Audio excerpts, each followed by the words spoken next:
23 de septiembre, hoy celebramos la memoria del Santo Padre Pío de Pietrelcina. El Padre Pío nació el 25 de mayo del año 1887 en Pietrelcina, arquidiócesis de Benevento, hijo de Gaso Fortioni y María Giuseppa. Fue bautizado al día siguiente, recibiendo el nombre de Francisco. A los 12 años recibió el sacramento de la confirmación y la primera comunión. El 6 de enero del año 1903, cuando contaba con 16 años, entró en el noviciado de la Orden de Frailes Menores Capuchinos de Morcone, donde el 22 del mismo mes vistió el hábito franciscano y recibió el nombre de Fray Pío. Acabado el año de noviciado, emitió la profesión de los votos simples y el 27 de enero del año 1907, la profesión solemne. Después de la ordenación sacerdotal, recibida el 10 de agosto del año 1910 en Benevento, por motivos de salud permaneció en su familia hasta el año 1916. En septiembre del mismo año fue enviado al convento de San Giovanni Rotondo y permaneció allí hasta el día de su muerte. Enardecido por el amor a Dios y al prójimo, el Padre Pío vivió en plenitud la vocación del colaborar en la redención del hombre, según la misión especial que caracterizó toda su vida y que llevó a cabo mediante la dirección espiritual de los fieles, la reconciliación sacramental de los penitentes y la celebración de la Santa Eucaristía. El momento cumbre de su actividad apostólica era aquel en el que celebraba la Santa Misa. Los fieles que participaban en la misa percibían la altura y profundidad de su espiritualidad. En el orden de la caridad social se comprometió en aliviar los dolores y las miserias de tantas familias, especialmente con la fundación de la Casa del Alivio del Sufrimiento, inaugurada el 5 de mayo del año 1956. Para el Padre Pío la fe era la vida, quería y hacía todo a la luz de la fe. Estuvo dedicado asiduamente a la oración, pasaba el día y gran parte de la noche en coloquio con Dios.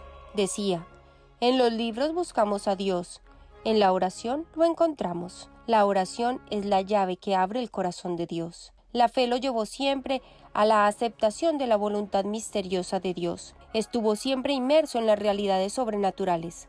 No era solamente el hombre de la esperanza y de la confianza total en Dios, sino que infundía con las palabras y el ejemplo estas virtudes en todos aquellos que se le acercaban. El amor a Dios le llenaba totalmente, colmando todas sus esperanzas. La caridad era el principio inspirador de su jornada, amar a Dios y hacerlo amar. Su preocupación particular, crecer y hacer crecer en la caridad. Expresó el máximo de su caridad hacia el prójimo, acogiendo por más de 50 años a muchísimas personas que acudían a su ministerio y a su confesionario, recibiendo su consejo y su consuelo. Era como un asedio, lo buscaban en la iglesia, en la sacristía y en el convento. Y él se daba a todos, haciendo renacer la fe, distribuyendo la gracia y llevando luz, pero especialmente en los pobres, en quienes sufrían, en los enfermos. En ellos, él veía la imagen de Cristo y se entregaba especialmente a ellos. Ejerció de modo ejemplar la virtud de la prudencia, obraba y aconsejaba a la luz de Dios. Su preocupación era la gloria de Dios y el bien de las almas. Trató a todos con justicia, con lealtad y gran respeto. Brilló en él la luz de la fortaleza. Comprendió bien pronto que su camino era el de la cruz y lo aceptó inmediatamente con valor y con amor. Experimentó durante muchos años los sufrimientos del alma. Durante años soportó los dolores de sus llagas con admirable serenidad. Cuando tuvo que sufrir investigaciones y restricciones en su servicio sacerdotal, todo lo aceptó con profunda humildad y resignación. Ante acusaciones injustificadas y calumnias, siempre calló, confiando en el juicio de Dios, de sus directores espirituales y de su propia conciencia. Recurrió habitualmente a la mortificación para conseguir la virtud de la templanza, de acuerdo con el estilo franciscano.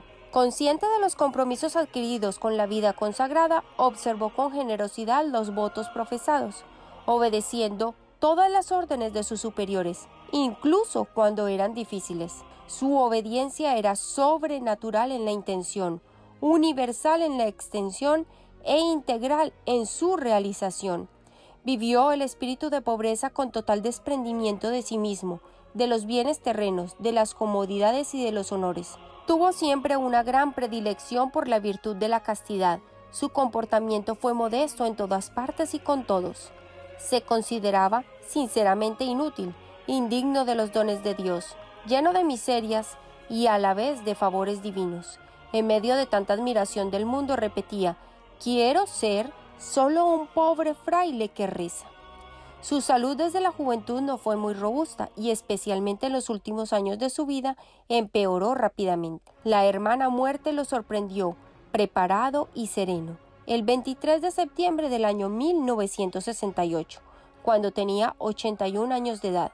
Sus funerales se caracterizaron por una extraordinaria concurrencia de personas. El 20 de febrero del año 1971, apenas 3 años después de su muerte, Pablo VI, dirigiéndose a los superiores de la orden capuchina, dijo: mirad qué fama ha tenido, qué clientela mundial ha reunido en torno a sí.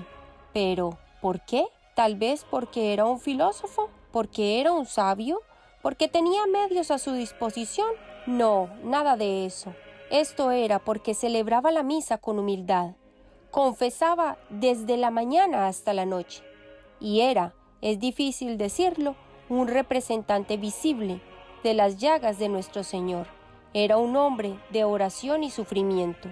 Ya durante su vida gozó de notable fama de santidad, debida a sus virtudes, a su espíritu de oración, de sacrificio y de entrega total al bien de las almas.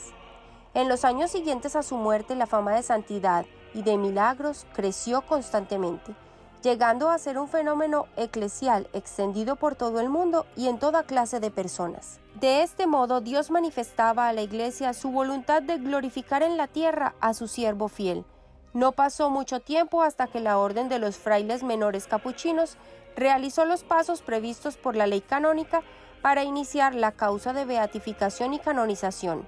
El 2 de mayo del año 1999, a lo largo de una solemne concelebración eucarística en la plaza de San Pedro, su santidad Juan Pablo II, con su autoridad apostólica, declaró beato al venerable siervo de Dios Pío de Pietrelcina, estableciendo el 23 de septiembre como la fecha de su fiesta litúrgica. El Padre Pío fue canonizado el 16 de junio del año 2002 por su santidad Juan Pablo II.